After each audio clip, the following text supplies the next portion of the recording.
Hi, my name is Giselle, and my sister-in-law broke into my house, took my $10,000 wedding dress, the one my mother left me before she died, and wore it as a Halloween costume. She brought it back stuffed in a plastic shopping bag, soaked, torn, stinking of cheap wine. They all said I was overreacting. My husband, his family, they called it just a dress. But when did just a dress become permission to trample over someone's memory? Why did everyone else get to laugh, while I was the only one grieving? And when I finally stood up for myself, why did that make me the villain? Would you have stayed quiet?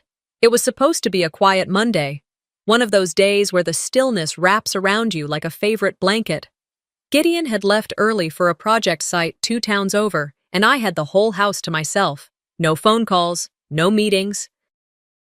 Just the rhythm of soft laundry spinning in the dryer, the smell of eucalyptus candles drifting through the hallway, and the golden light of late afternoon warming up the hardwood floors of our old Savannah home. I was folding towels in the living room when I remembered the garment bag. The gown. I had planned to take it out that evening, just to air it before the anniversary photo shoot next weekend. That dress wasn't just a dress. It was my mother's wedding gown, carefully restitched, reshaped, re-loved into something new for me. I had worn it once, on the day Gideon and I said our vows under a canopy of moss-covered oaks. After that, I'd kept it safely stored, away from sunlight and hands. I made my way upstairs, humming a little, still cradling a stack of folded pillowcases. When I opened the guest room closet to tuck them away, the garment bag was gone. I stared at the empty rod for longer than I should have, blinking, as if it might reappear if I focused hard enough. Maybe I had moved it. Maybe Gideon had taken it to get it pressed without telling me. I dropped the pillowcases onto the bed and checked our bedroom closet. Nothing. The linen closet? Empty. I opened the trunk at the foot of our bed. No dress. My stomach began to twist slowly, coiling inward. I checked the hallway closet, the laundry room, the attic stairs. I even opened the basement door and peered down, though I hadn't touched that place in months. It wasn't there. Sweat prickled behind my ears. I retraced my steps, trying to remember the last time I saw it. I knew exactly where I left it. That specific corner of the guest room closet, wrapped in its ivory bag with gold script from the boutique. I had zipped it up myself after the wedding. I hadn't touched it since. That dress was worth $10,000, monetarily, yes, but sentimentally, it was priceless. A legacy of lace passed through 3 generations. I took a slow breath and pulled out my phone. I called Gideon, straight to voicemail. He rarely picked up when he was on site, but this time I left a message. Hey, it's me. Quick question. Did you, by any chance, move my wedding dress? No answer. I stood frozen in the doorway of the guest room, thoughts racing faster than I could catch them.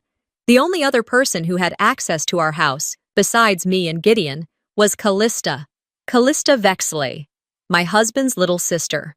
23, charming, reckless, she had a key for emergencies, though the definition of emergency had stretched over time to include crashing on our couch after parties, borrowing shoes, using our guest bathroom because campus bathrooms are disgusting.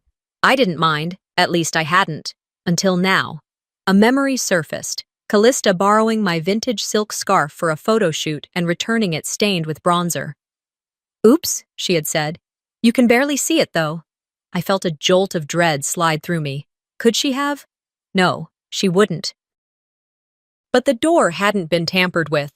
There was no sign of forced entry, no broken windows, just an empty hanger where my wedding dress should have been. I walked slowly into the guest room, eyes scanning every inch. That's when I saw it. Just below the closet threshold, on the polished floorboard, 3 small droplets of deep burgundy. Wine? I knelt, sniffed the spot. Definitely red wine. I turned slowly, and my eyes landed on the vanity mirror across the room. A faint smudge of lipstick, Callista's signature mauve, curved on the bottom corner like a half-finished smile. A detail so minor, yet completely damning. It wasn't a mistake. This wasn't a cleaning crew error or a miscommunication. Someone had been in my room, in my closet, wearing that dress. My hands started to tremble. Not from fear, no, this wasn't fear. It was something colder, more brittle, the sensation of something sacred being defiled without apology. I didn't cry. Not then. I reached for my phone again and scrolled down to Callista's name. My thumb hovered over it, but I couldn't bring myself to hit call. What would I say? What if she denied it? Worse, what if she laughed? The room spun just slightly as my body caught up to what my brain already knew. The dress was gone. Not lost, not misplaced, taken. And the only person arrogant enough to believe she could get away with it was the same one who once said, "Your taste is too elegant for casual wear, but I'd totally rock it for fun." I stood in that room, the air heavy with perfume and betrayal, and whispered aloud, "Don't let this be what I think it is." I sat at the edge of the bed in the guest room, still gripping my phone, Callista's name glowing on the screen. The sun had dipped behind the Spanish moss outside, and the orange light in the room faded into gray. I didn't press the call button. I couldn't. Instead, I sent her a simple text. "Do you have my dress?" Nothing. I stared at the message for a moment, watching the read receipt flicker on, then off. She'd seen it. She just didn't care enough to respond. I felt something hollow stretch inside me, like a rubber band pulled too far, one more tug away from snapping. I texted again. "Callista, answer me." Still nothing. The hallway clock ticked louder than usual. I paced back and forth, trying to slow my breathing, trying not to imagine the worst, though it was already too late for that. My gut knew the answer. My gut had known the moment I saw that lipstick on the mirror. The front door clicked open just as I reached the bottom step. Gideon stepped inside, unwrapping his scarf and setting down his keys with that same casual rhythm he always used when he thought life was predictable. "Hey, babe," he called out, shrugging off his coat. "Everything all right?" "No." My voice came out flatter than I intended. "It's not." He looked up. "What's going on?" I crossed my arms, heat rising in my chest. "Where's my wedding dress?" His brows drew together. "What? Why would I know?" "Because it's gone, Gideon. It's not in the closet. It's not anywhere." He blinked. "You sure you didn't move it?" I gave him a look that cut right through the question. "I know exactly where I left it." He held up his hands like I'd accused him of arson. Okay, calm down." I hated that. "Don't tell me to calm down." He let out a sigh and headed toward the kitchen. "Maybe Callista stopped by." Exactly what I was thinking. I followed him. "She hasn't answered my texts. I think she took it." He paused mid-reach for the refrigerator handle. "Why would she take your wedding dress? Why did she take my scarf last year? Or your mom's pearls for that party? You think she wouldn't do it again?" He didn't answer, just rubbed his forehead like this conversation was giving him a headache instead of giving me a full-body breakdown. Before I could say anything else, we heard it, a car pulling into the driveway, tires grinding against the gravel in that careless way Callista always drove. I moved to the window and peered through the curtains. There it was, her beat-up red Civic, dented on the passenger side, windows down even though it was cold out. She didn't even knock. The front door opened like she lived here. Like she hadn't just ghosted me all day. "Hi," she called cheerfully, her voice bouncing through the hallway. "I brought it back." I froze. Gideon stepped back into the room, but I didn't move. Callista walked in like she was returning a blender. She held a wrinkled, damp plastic Target bag in one hand, swinging it slightly as if it weighed nothing. "Here you go," she chirped. My heart stopped. She placed the bag on the kitchen counter with zero ceremony. I approached it slowly, like it might contain something radioactive. My fingers hesitated at the handles, then pulled the plastic apart.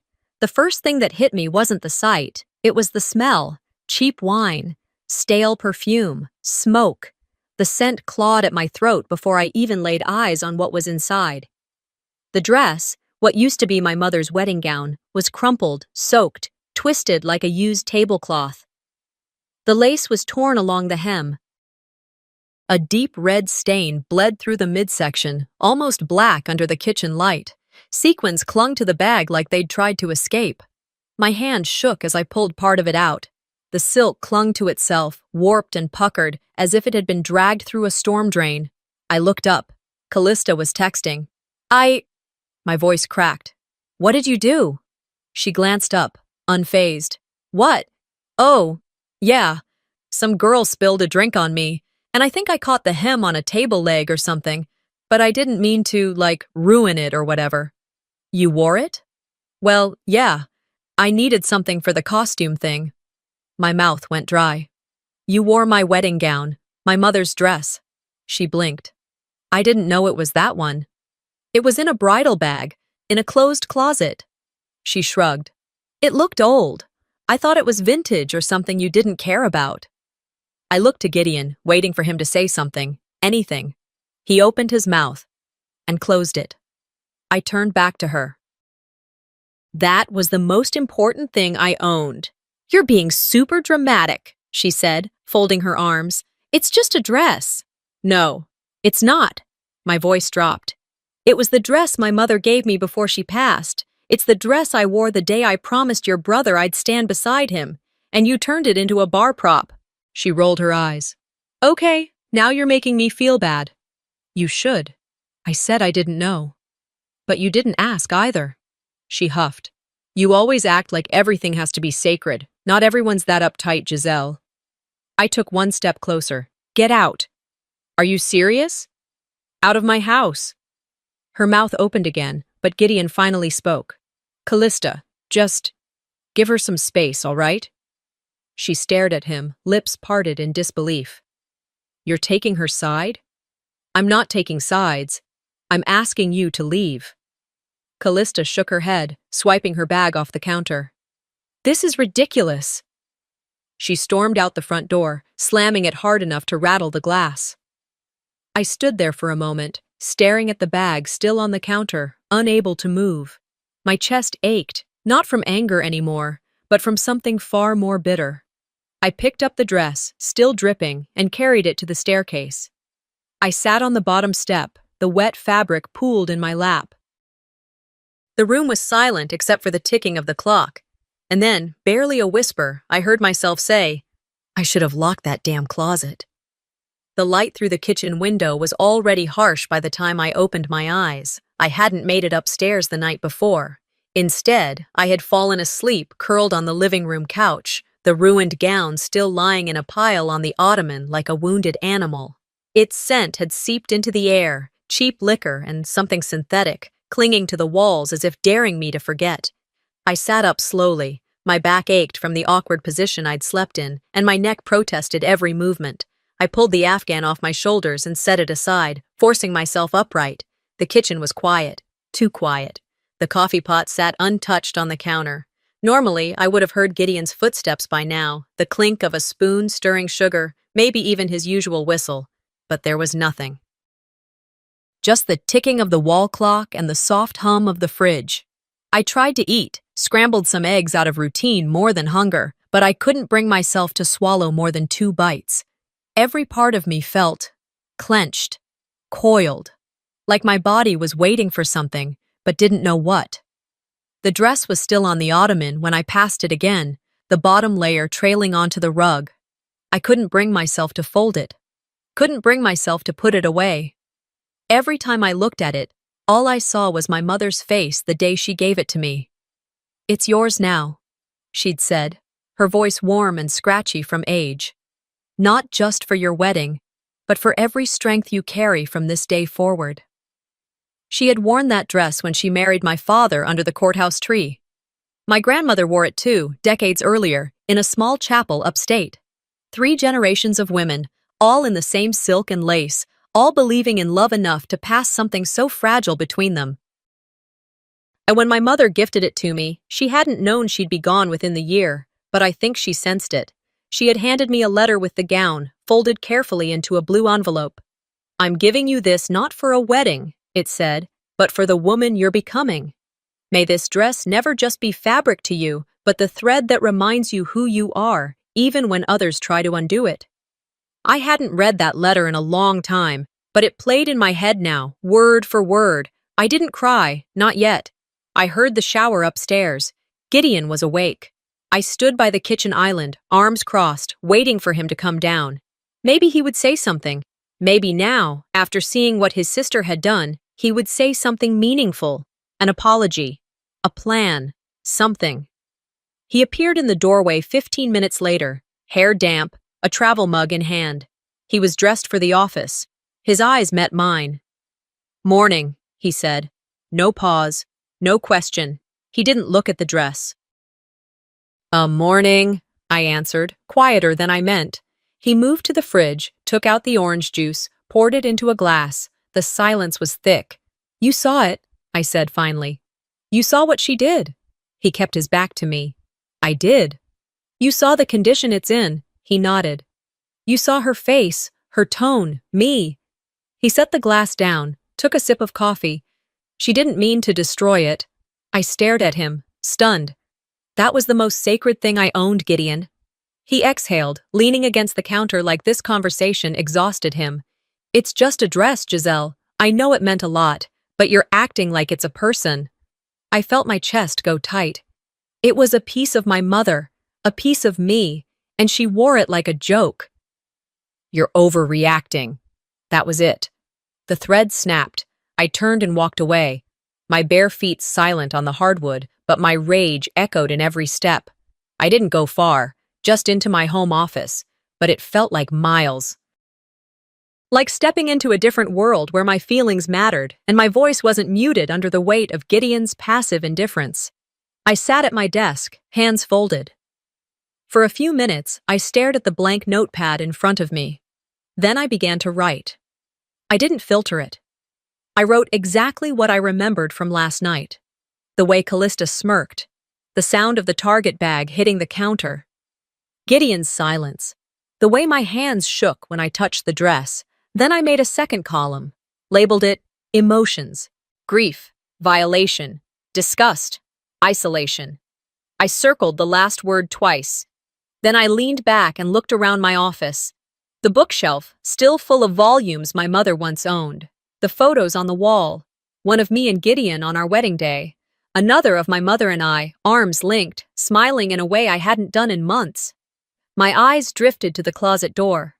I stood, walked to it slowly, and opened it. It was neat, predictable, my scarves, my blazers, a few pairs of shoes in their boxes, nothing out of place, but it still made my skin crawl. The idea that someone in this house thought it was okay to treat my space, my things, like they didn't matter. I closed the door gently and rested my palm against it. That's when it hit me. They hadn't just damaged the dress. They had trampled over my memories, my history, my trust, and not one person in that house seemed to care enough to stand beside me. I spoke aloud, barely above a whisper. They didn't just ruin my dress. They ruined the last piece of her I had left. After I whispered those words into the dim silence of my office, I sat there for a while, staring out the window. The sky had already turned a dull, overcast gray, mirroring the numb fog in my chest. My thoughts ran in quiet circles, looping between anger, grief, and a strange kind of clarity I hadn't felt in a long time. The house was silent again. Gideon had left for work without another word. I didn't follow him to the door. I didn't want to. Around noon, I made a sandwich I didn't eat and poured a glass of iced tea. I let sweat onto the counter. I picked up my phone to scroll, distract, escape. That's when the text came in. "Gideon, Mom wants to talk. She's inviting us all over tonight. 6 p.m., just dinner, family stuff." I stared at the screen, reread the words. My stomach turned. Family stuff. That was code. In the Rourke house, family stuff meant intervention disguised as politeness. It meant eyes across a table, mouths smiling too tight, and a script that everyone but me had already rehearsed. Still, I typed back, "Fine." Then I stood up, walked to the hallway mirror, and looked myself dead in the eye. "They think they're going to fix me," I muttered, "but I'm not the one broken." By the time we pulled into his parents' long driveway, the sun had dipped behind the trees. Golden hour had cast long shadows across the white brick of their colonial-style home, warm and soft, deceiving. Gideon parked the car and turned to me. "Let's just keep it civil, okay?" I didn't answer. My jaw stayed clenched. Inside, the dining room was already set, linen napkins folded just right, candles lit. The table stretched too long, too formal for what was supposed to be just dinner. Callista was already there, perched at the far end like she owned the evening. Her hair was curled, her blouse spotless. She was sipping lemonade through a glass straw, scrolling her phone like nothing had ever happened. Mrs. Rourke came up to greet us. "Giselle," she said with that same saccharine smile she'd perfected for guests and appearances. "We're so glad you could make it, dear." I nodded. "Of course." We sat down. Small talk murmured through the room like static, meaningless, constant, grating. I stared at the untouched salad in front of me, the glass of white wine I wouldn't drink. Finally, Mrs. Rourke cleared her throat and folded her hands. "So, Callista's told us about what happened." I tilted my head slightly. "Which part?" She hesitated, just a flicker. "About the dress. The dress she stole." Her lips tightened. She didn't realize it was important. It was a mistake. I let that hang in the air for a moment, then said calmly, "That gown was my mother's. It's been in my family for 3 generations." She didn't know that, Giselle. She didn't ask. Callista, who hadn't looked up once, finally said, "It was hanging in a guest closet like some old costume.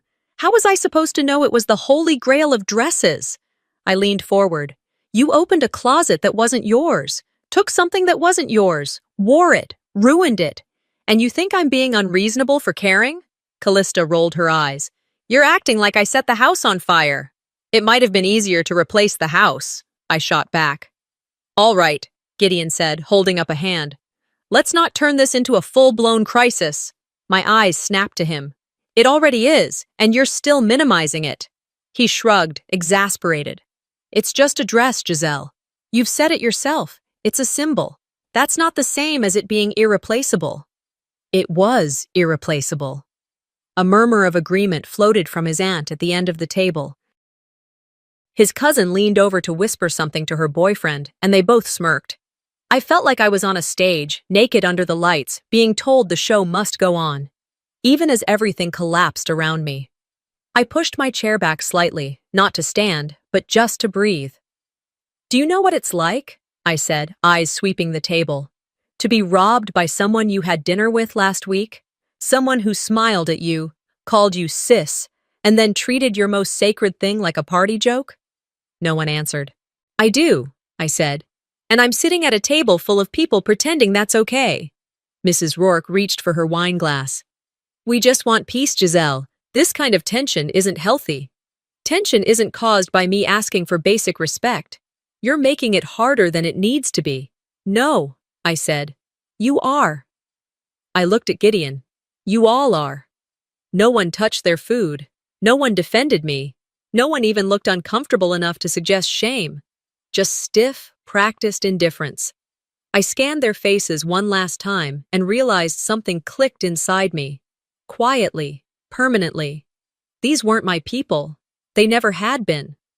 I stood. No chair scrape, just a soft motion. I didn't slam anything, didn't curse or cry.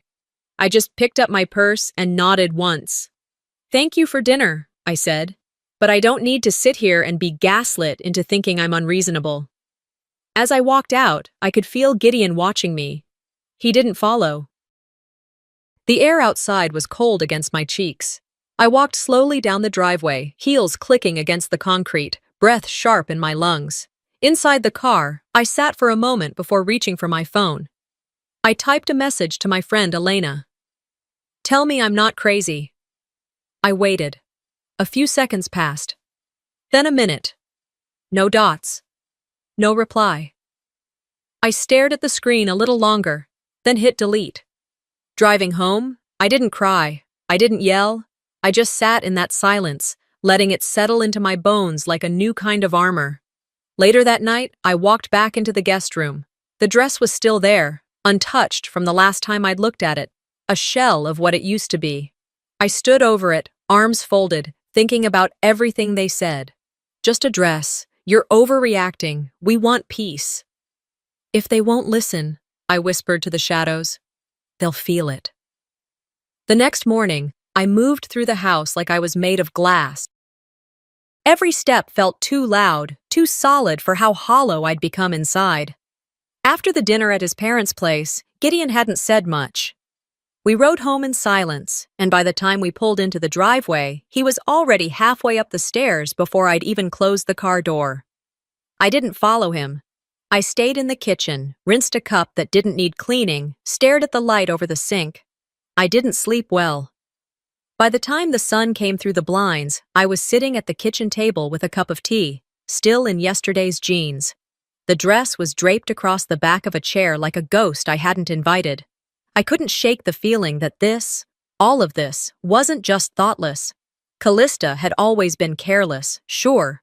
But this felt targeted, intentional. And then I remembered something. About 6 months ago, after a minor scare where someone tried to break into our garage, Gideon had installed a basic security camera. It wasn't anything fancy. Just a discreet little black thing tucked in the corner of the front hall, aimed at the main hallway and guest room door. He'd set it up, tested it, and promptly forgotten about it. But I hadn't. I got up from the table, walked into the hall, and opened the closet where we kept the home network stuff. The camera's small receiver sat on the top shelf. I grabbed it, took it into my office, and connected it to my computer. The footage loaded slowly. I scrubbed through the file from 2 days ago, fast-forwarding through hours of nothing, sunlight moving across the walls, dust dancing in the air, empty space. Until suddenly, there she was. Callista. Just past 3 p.m. She let herself in through the front door, like she was walking into her own apartment. She didn't knock. She didn't text. She barely glanced around. I watched in stunned silence as she tossed her purse onto the table, took off her sunglasses, and walked straight to the guest room. She opened the closet, found the garment bag, unzipped it, and smiled. Not just smiled, smirked. She pulled the gown out, held it against her frame, and then, God help me, she pointed her phone at the mirror and snapped a selfie. Then she twirled in it, spun around in my hallway. She poured herself a glass of wine from the fridge, my fridge, and toasted herself in the mirror. And then, the final insult, she turned toward the camera, lifted her glass, and flipped it off. That was the moment something in me went still. I sat back in my chair, watching the screen replay again and again. I felt sick. I felt vindicated. I felt cold. I downloaded the footage, twice. One on a flash drive I kept in my jewelry box, the other on a password-protected cloud drive, just in case. That evening, after Gideon got home, I waited until he was out of his coat and settled in his office with a beer before I walked in. "Got a second?" I asked. He nodded without looking up from his screen. "Yeah, what's up?" I handed him the flash drive. "Watch that." He gave me a look. "What is it?" "Just watch it." He plugged it in, clicked the file, and for the next 5 minutes, he said nothing. The video played silently. Callista's smug little entrance, her dance with the gown, the toast, the gesture. By the time it ended, he leaned back in his chair and rubbed his jaw. "Well," he said slowly, "that doesn't look great." I folded my arms. "Still just a dress?" He exhaled. "She's immature. I'm sure she didn't think it through." I cut him off. Don't make excuses for her again." He looked at me, startled. I held my ground. "If this, all of this, still isn't enough for you to take a stand, then I'm not sure what we're doing here." Gideon didn't answer. "You have 48 hours to talk to your sister. Really talk. And if she doesn't fix this, I will." He blinked. "Fix it how?" "I'll let her know exactly what consequences feel like." Then I walked out before he could ask anything else. Less than 24 hours later, I got a text from Callista. "Callista, I found this amazing bridal rental shop. I'll rent you a new gown. Modern, actually flattering." There was a photo attached. Some cheap satin thing, strapless, too short, hanging on a clearance rack. The rage bubbled up so fast I almost couldn't think straight. I sat on the couch, phone in hand, staring at her message. That smug, performative tone, like she was doing me a favor. I typed back one sentence. "Me. You will regret underestimating me. No emojis, no punctuation flourish, just truth. I tossed the phone aside and opened my laptop. The screen glowed as I opened a blank document. Title, Civil Complaint, Personal Property Damage. I stared at the blinking cursor. Then I started typing. It wasn't just anger driving me, it was resolve. There was no more room for pleading, or talking things through, or waiting for someone else to validate my feelings. She had violated my home, my trust, my history. And now, I would make her answer for it. That night, I saved the document, shut the lid, and whispered to no one in particular. Next time, it won't be a conversation. The click of the door behind me echoed louder than I expected. Gideon hadn't said a word as I handed him the envelope. He just stared at it, like it might explode in his hands. Maybe it would. I didn't wait to see what he did next. There was nothing left to explain. The air outside was humid with the weight of early summer, thick enough to cling to skin. As I walked toward my car, a breeze rustled the dogwood trees, but it brought no comfort. I drove home slowly, without the radio, letting the silence settle deep into my bones. The next morning started like any other weekend, quiet, slow-moving. I made coffee, poured it into my favorite chipped mug, and sat at the kitchen table with the newspaper out of habit, not interest. The TV murmured faintly in the background, though I couldn't have told you what channel it was on. That's when my phone buzzed. A message from Margot, a colleague at the firm. Margot, you okay? Just saw something odd about you on the Brookwood Group Facebook page. My stomach tightened. I opened the app, searched the group, and there it was, posted just an hour ago. Imagine losing your mind over a used dress. Some people are built for drama. No name, no direct tag, but it didn't have to be. The comments exploded underneath. Classic overreaction. Poor Callista. That family has always treated her like she's nothing. Didn't the bride wear it like years ago? She always acted like the queen of the neighborhood anyway. I scrolled and scrolled, feeling the blood drain from my face. A few people chimed in defending me, bless them. But most just speculated or stirred the pot. It was cruel and exhausting. There was no context, no truth, just people playing judge, jury, and gossip columnist behind keyboards. I put the phone down, walked over to the sink, and splashed cold water on my face. 10 minutes later, a second notification popped up, this time from a woman I barely knew, Cassandra, one of Gideon's cousins. Another post, same thread. She always wanted to be the center of attention, never liked Callista, petty. That was when I knew. This wasn't accidental. This was coordinated. By early afternoon, it had bled into real life. I went to the grocery store to grab milk and dish soap, and while walking past the bakery aisle, I overheard two women whispering, just enough for my name to reach my ears. I didn't turn. I didn't need to. But back at the office Monday morning, it got worse. I walked into the break room just as two coworkers were laughing about something. As soon as I stepped in, they both paused like they'd been caught shoplifting. One of them, Janelle, someone I used to like, smiled too quickly. Hey, Giselle! We were just, talking about wardrobe disasters. You know, spilled wine, ruined dresses. The other chimed in, trying to be funny. Heard you're suing over fashion. You should have been a stylist instead of an accountant. I didn't smile. I didn't respond. I poured my coffee and left the room. I felt exposed. Like everyone had seen me naked, but not really me. Just a version of me they'd invented from secondhand comments and first-class malice. That night, after I got home and kicked off my shoes, I sat on the edge of the bed and opened my messages. A ping came through from Tasha, an old friend from college I hadn't spoken to in months. Hey, I know things are messy, but I thought you should see this. Attached were screenshots, group chats, posts, names I recognized. Callista again, writing with the tone of someone who'd never known consequence. Callista. I wore it better than she ever did. That dress deserved a night out. Another message, seconds later. Callista. She's being a child. Imagine making that much fuss over a thrift store heirloom. Thrift store heirloom. I stared at the screen until the light blurred. Then I closed my eyes and took the longest breath of my life. I didn't cry. Not this time. I walked over to my desk, opened my laptop, and deactivated my Facebook account. Then I shut down everything else. Instagram, LinkedIn, gone. If they wanted to talk, they'd have to talk to each other, without access to my life.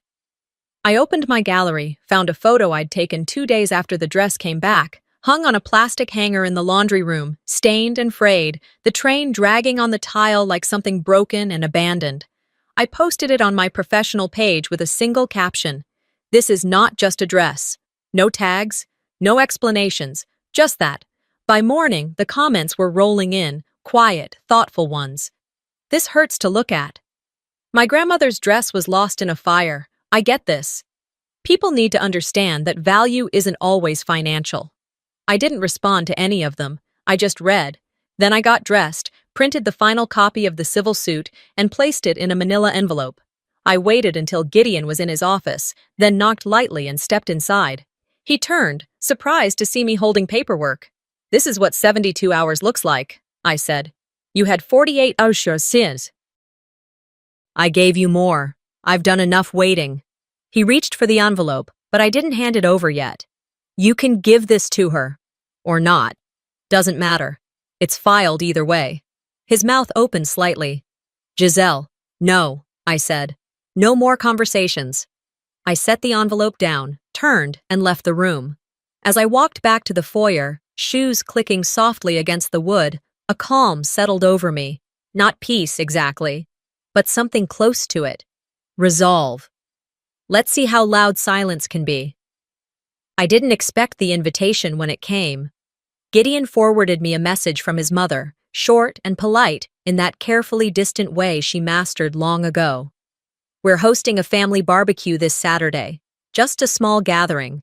Would love for you to come. Might be good to talk things out." "Talk things out," I muttered, reading it aloud like a punchline to a joke no one laughed at.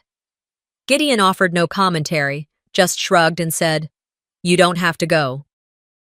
But maybe it's a step forward. A week had passed since the lawsuit was filed. In that time, I'd packed a small overnight bag and stayed with a friend in Midtown. I needed space, and he didn't argue. I suspect he welcomed the quiet. But I agreed to attend. Maybe I needed to see their faces one more time, without illusions. Maybe I needed to hear what they'd say when there were no screens, no keyboards, no curated Instagram captions, just flesh and bone and raw discomfort. Saturday evening came humid and still, the kind of southern heat that made your clothes cling before you even sat down. I pulled into the Rourke's long circular driveway a few minutes after 6. Cars already lined the curb. Laughter trickled from the backyard, and the smell of grilled meat floated through the air like bait.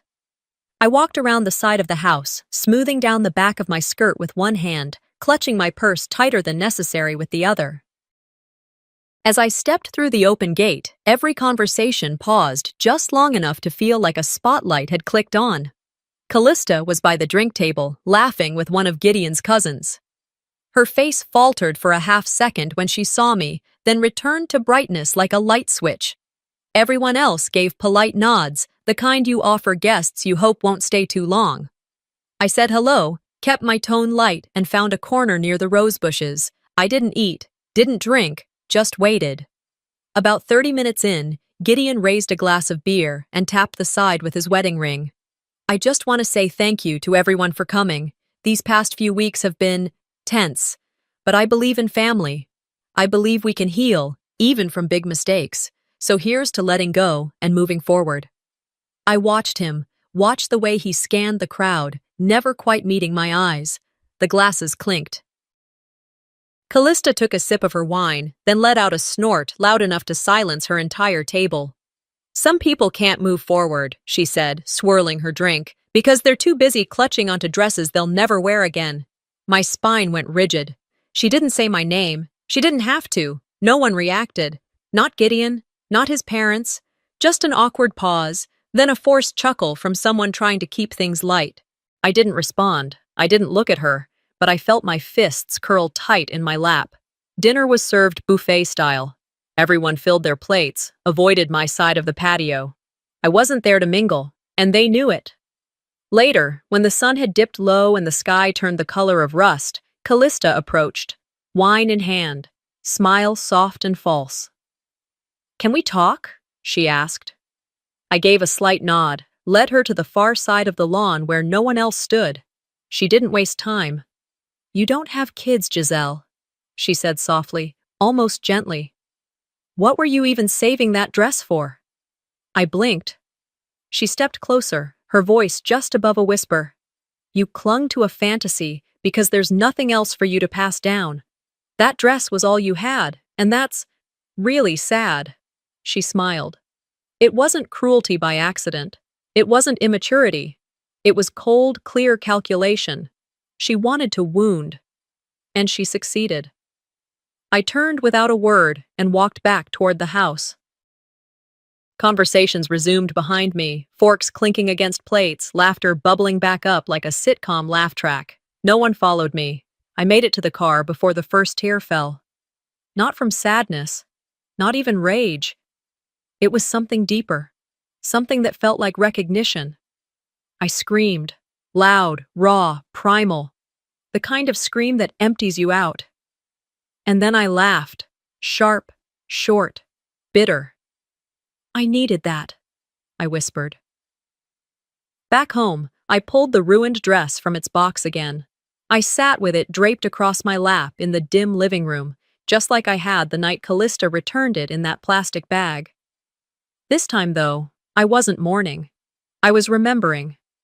I reached for the envelope, the one my mother had tucked inside the bodice when she gave it to me.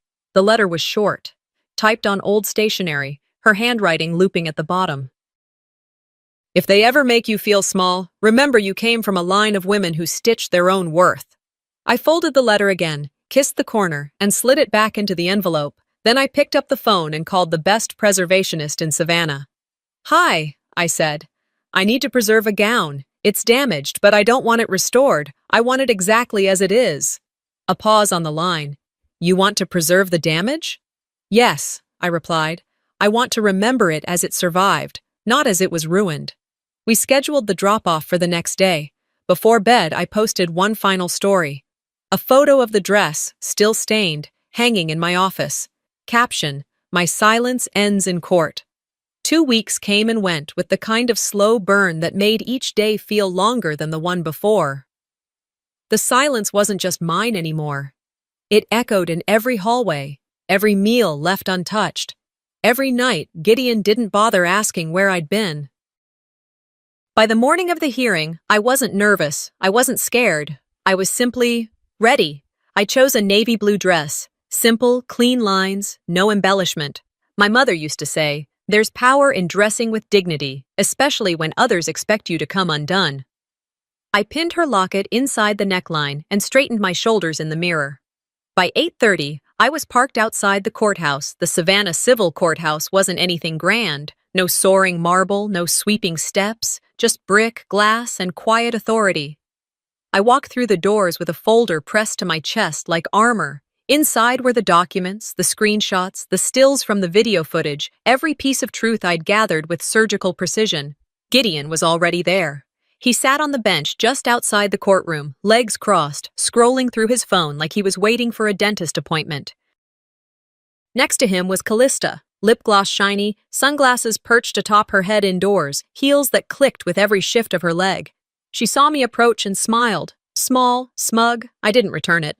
The courtroom wasn't crowded, just the judge, the attorneys, a court reporter, and a few scattered observers, mostly from the local press. They always sniffed out family drama that reeked of old money and new scandal. We were called to stand. The judge, a tall woman with wire-rimmed glasses and a reputation for not suffering fools, nodded at both tables. "Let's begin." My attorney, Mr. Lewin, spoke first. Calm, methodical. He laid out the timeline, the gown's provenance, the emotional and financial value. Then he asked me to take the stand. I walked up slowly, not from hesitation, but from intention. I sat, adjusted the mic. He asked me about the dress. I spoke clearly. "It belonged to my mother. She gave it to me before she passed. I wore it on my wedding day. It was supposed to be preserved, passed down again." He asked me what happened. "My sister-in-law entered my home without permission. She removed the gown from storage, She wore it to a party. She returned it in a plastic bag, stained, torn, soaked in alcohol. The room was silent except for the soft tapping of the court reporter's keys. Then, the footage. The screen lit up as the clip played. Callista, unlocking the door, going straight to the guest room, pulling out the gown, spinning, drinking wine, smirking into the mirror, and then, the middle finger to the camera. Someone in the room audibly sucked in a breath. I didn't turn to see who. My attorney rested his case. Callista's attorney approached the bench. He was younger than expected, overconfident. "Ms. Vexley, could you tell us what your understanding of the dress was?" She stood, twisting a strand of hair. "I thought it was just, an old gown. I didn't know it was like the dress. It wasn't labeled. It was just in the closet." He nodded, as if she'd just solved the case. "So you didn't know?" "No," she said. "I just thought it would be fun." He paused. "And the video, do you deny its accuracy?" Callista bit her lip. "I was joking. It was just a dumb moment." Then came the screenshots. My attorney walked to the screen and clicked through them like flipping a photo album. "I wore it better than she ever did. That dress deserved a night out. Can't believe she's crying over thrift store nostalgia." Silence. The judge finally spoke. "This is not a matter of misunderstanding. This is not an accident. What I see is intentional negligence laced with personal disrespect. This wasn't about a piece of clothing. It was about violating someone's space, her memories, and doing so with no regard for consequence." Her gavel tapped once. "I rule in favor of the plaintiff, Giselle Carlisle." I exhaled for the first time in what felt like hours. The defendant will pay damages covering emotional distress and property destruction. Full legal fees are to be reimbursed. An official written apology must be submitted within 24 hours. Callista sat down like she'd been deflated. Her eyes watered, not out of remorse, but humiliation. Gideon looked at me, said nothing. I stood, nodded at the judge, and walked out. Outside, the reporters waited. Cameras clicked. Microphones extended. "Miss Carlisle, do you have a statement?" I stopped, turned toward them. Justice doesn't bring back what I lost, but it tells me I'm not invisible. Then I walked past them, past Gideon, past Callista, who now refused to meet my gaze. He called after me. "Giselle, wait." I kept walking. That night, I sat on my porch with a glass of iced tea and watched the sky turn lavender. An email pinged on my phone. Subject: Formal apology. C. Vexley. I opened it, stared at the body of the message for half a second, and hit delete without reading. Forgiveness isn't silence, it's closure. The sun rose slower these days, or maybe I just noticed it more now. It had been almost a full month since the verdict, and in that time, something in me had softened. But not in the way they probably hoped. It wasn't forgiveness for them. It was grace for myself. I'd moved into a small apartment in downtown Savannah. One bedroom, exposed brick, tall windows that let in just enough morning light to make the coffee taste better. The landlord was an older woman who brought her dog to collect rent. The neighbors were quiet, and the air was mine. Sometimes I'd drive past the house Gideon and I used to share, not out of longing, there was none of that left, but out of a kind of curiosity. The way you look at a place that once held a version of yourself you'd outgrown. I never stopped, never turned down the street, just glanced in the rearview mirror as it disappeared behind me, smaller every time. Gideon hadn't reached out since court. Neither had Callista. I didn't expect them to. One afternoon, just after closing the front door of my new place and setting down a box of bridal catalogs, I walked into my newly rented storefront on a quiet corner off Whitaker Street. The sign hadn't been installed yet, but the name was already etched in my heart. Second Grace. It wasn't just a boutique. It was something else. Something still becoming. The walls were still bare except for one. On it hung a simple wooden frame, inside of which was a carefully preserved piece of torn lace, the corner of the ruined gown. Next to it, mounted under glass, was the note from my mother, the one she wrote when she gave me the dress, now aged into sepia along the folds. Below both, engraved on brushed brass, "Wear love, not perfection." Brides came in slowly at first. Women who weren't looking for spectacle, but stories. Some cried when they saw the dresses. Others laughed nervously, unsure if they belonged in something so soft. But they did. They all did. A few weeks into opening, Mr. Lewin, the attorney who'd helped with the lawsuit, stopped by with 2 coffees. "You've got your hands full," he said, nodding toward the fitting area where a young woman was twirling in front of a mirror. "I do," I smiled. "And I like it that way." He sipped his drink. "Ever think about wearing that smile again, for someone else?" I raised a brow, amused. "Was that your version of subtle?" He laughed. "Just planting seeds." I didn't say yes, didn't say no. Just sipped my coffee and watched the girl in the mirror adjust the veil with reverence. That afternoon, a bride named Carla came in with her grandmother. She'd just gotten engaged and couldn't afford anything near the prices she'd seen online. Her voice trembled when she told me she thought maybe she didn't deserve the big moment. I helped her into a soft chiffon gown, then knelt behind her and pinned the back. "You deserve to feel treasured," I said. "Not just loved, treasured." When she turned around and saw herself, she burst into tears. So did her grandmother. That night, after the last light had been turned off and the front door locked, I sat at the counter scrolling through the boutique's growing online page. Someone had shared a photo of Carla standing outside the shop, her hands over her mouth in disbelief.